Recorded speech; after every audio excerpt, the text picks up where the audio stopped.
Hi అందరికీ. నా పేరు సింధు మాధవి. నేను సహారా ఇంక్లూజివ్ హాస్పిటల్లో డిఎంఓగా వర్క్ చేస్తున్నాను. ఇప్పుడు మనతో ఉన్నారు ప్రముఖ డాక్టర్ ధీమన్ రెడ్డి సార్. ఈరోజు మనం చిన్న పిల్లల్లో చూపుకి సంబంధించిన ఇబ్బందులు, వాటికి గల కారణాలను డిస్కస్ చేద్దాం. సార్ నమస్తే. సార్ నమస్తే. సార్, మన హాస్పిటల్లో చాలా మంది తల్లిదండ్రులు అడుగుతున్నారు, చిన్న పిల్లల్లో చూపు సమస్యలు ఎందుకు పెరుగుతుంది, వాటికి గల కారణాలు ఏంటి? దానికి మీ సమాధానం సార్. చిన్నపిల్లల్లో చూపుకి సంబంధించిన ఇబ్బందులు నిజంగానే ఈ రోజులలో చాలా పెరుగుతున్నాయండి. వాటికి గల కారణాలు ఏంటంటే, ఒకటి, ఈ రోజులలో పిల్లలు ఎక్కువగా వీడియో గేమ్స్ ఆడడం, టీవీ చూడడం, మొబైల్ చూడడం,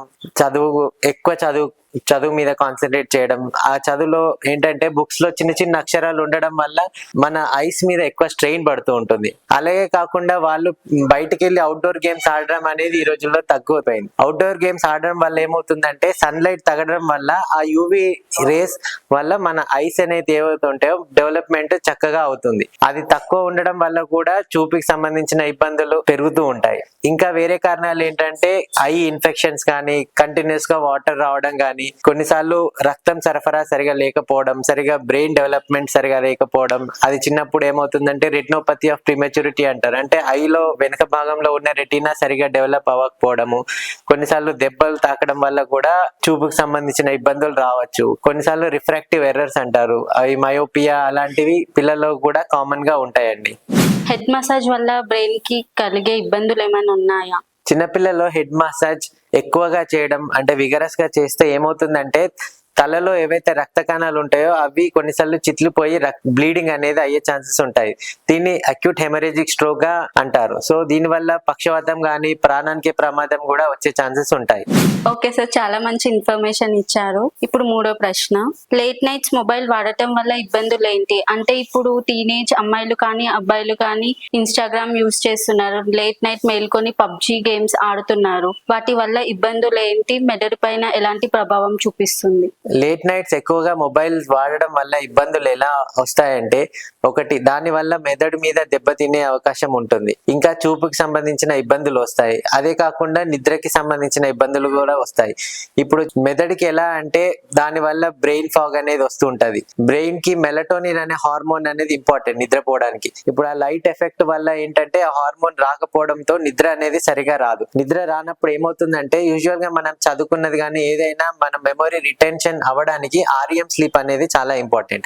ఆ నిద్ర సరిగా లేకపోతే, REM స్లీప్ అనేది లేకపోతే ఏమవుతుందంటే, మనం చదువుకున్నది కానీ ఏదైనా మెమొరీ అనేది రిటెన్షన్ ఉండదండి. దాని వల్ల మెమరీ లాస్ అవ్వడం అలాంటివి జరుగుతూ ఉంటాయి. దీన్ని కాగ్నిటివ్ ఎఫెక్ట్స్ అంటారు. అదే కాకుండా మొబైల్ నుండి వచ్చిన బ్లూ లైట్ వల్ల రెటినా అనేది డ్యామేజ్ అవుతూ ఉంటుంది. ఇంకా ఏమవుతుందంటే, ఆ లైట్ ఉండడం వల్ల నిద్ర లేకపోవడం వల్ల ఏమవుతుందంటే, పగటి పూట ఎక్కువ నిద్రపోవడం, కాన్సన్ట్రేషన్ తగ్గిపోవడము, ఇంకా బిహేవియరల్ ఇబ్బందులు ఎలా అంటే యాంగ్జైటీ రావడము, డిప్రెషన్ రావడము, చిరాకుగా ఆగిపోవడం, ఇలాంటి సమస్యలు పిల్లలకి వస్తుంటాయి. Okay sir, thank you. ఇప్పుడు ఫోర్త్ క్వశ్చన్, ఇప్పుడు చాలా మంది ప్రయాణం చేస్తున్నప్పుడు హెడ్ ఫోన్స్ వాడుతున్నారు, ఖాళీ సమయంలో కూడా వాడుతున్నారు. వాటి వల్ల బ్రెయిన్ కి కలిగే ఇబ్బందులు ఏంటి? ఇప్పుడు కంటిన్యూస్ గా ఇయర్ ఫోన్స్ చెవిలోనే పెట్టుకొని ఉండడం వల్ల ఏమవుతుందంటే, దాని వల్ల వచ్చే సౌండ్ అనేది కంటిన్యూస్ గా బ్రెయిన్ ని స్టిమ్యులేట్ చేయడం, దాంతో సరిగా నిద్ర లేకపోవడం అనేది మెయిన్ గా ఉంటుందండి. అదే కాకుండా ఆ ఎక్కువ సౌండ్స్ అనేటి ఎలక్ట్రోమాగ్నెటిక్ వేవ్స్ అన్నట్టు, దాని వల్ల బ్రెయిన్ అనేది డ్యామేజ్ అయ్యే ఛాన్సెస్ ఉంటాయి.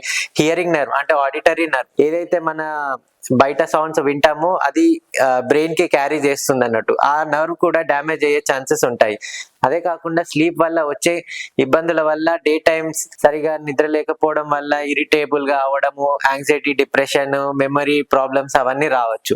ఇంకా ఏంటంటే, కంటిన్యూస్ గా ఇయర్ ఫోన్స్ పెట్టుకోవడం వల్ల ఏమవుతుందంటే, గాలి అనేది సర్క్యులేట్ అవ్వదు. దాని వల్ల చెవి ఇన్ఫెక్షన్స్ అనేది చాలా కామన్ గా వస్తుంటాయి.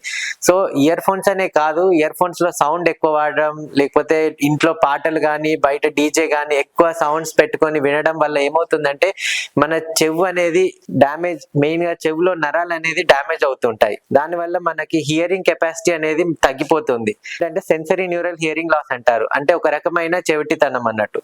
అదే కాకుండా బ్రెయిన్ కూడా కొంతవరకు డ్యామేజ్ అవుతూ ఉంటుందండి. సో మనం ఎప్పుడైనా వినేటప్పుడు సౌండ్ అనేది తక్కువ పెట్టుకొని వినాలి. ఇయర్ ఫోన్స్ కూడా కంటిన్యూస్ గా పెట్టకూడదు. మనం ఇయర్ ఫోన్స్ ఎంత తక్కువ వాడితే అంత మంచిదండి. Okay sir, thank you so much. ఇప్పుడు మీకు అన్ని క్వశ్చన్స్ కి సమాధానం దొరికిందనే అనుకుంటున్నాను. మీకు ఏమైనా ఇంకా క్వశ్చన్స్ ఉంటే కమెంట్ బాక్స్ లో కమెంట్ చేయండి. Thank you.